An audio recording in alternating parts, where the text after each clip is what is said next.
आणि खऱ्या अर्थानं या निमित्ताने दोन महत्त्वाचे कार्यक्रम माननीय मुख्यमंत्र्यांच्या हाताने आणि शिवराजजींच्या हाताने होत आहेत।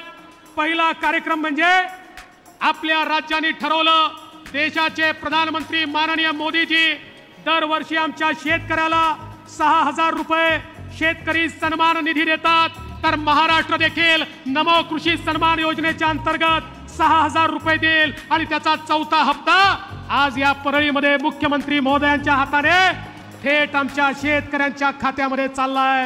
महत्त्वपूर्ण कार्यक्रमाला सुरुवात करणार आहोत। मंचावर उपस्थित सन्माननीय मुख्यमंत्री एकनाथजी शिंदे साहेब आणि सर्व मान्यवरांना विनंती आहे की आपण नमो किसान महासन्मान योजनेचा चौथा हप्ता ऑनलाईन रिमोट कळ दाबून वितरित करावा। सहर्ष आमंत्रित करते माननीय मुख्यमंत्री श्री एकनाथजी शिंदे साहेब, माननीय कृषी मंत्री केंद्र सरकार शिवराज सिंह चौहान साहेब।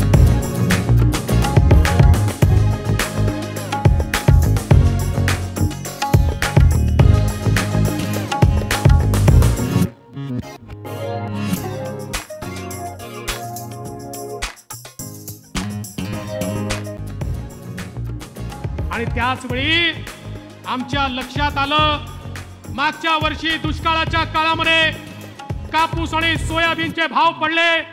आम्ही ठरवलं भावांतर योजनेच्या अंतर्गत आपल्या शेतकऱ्याला मदत केली पाहिजे।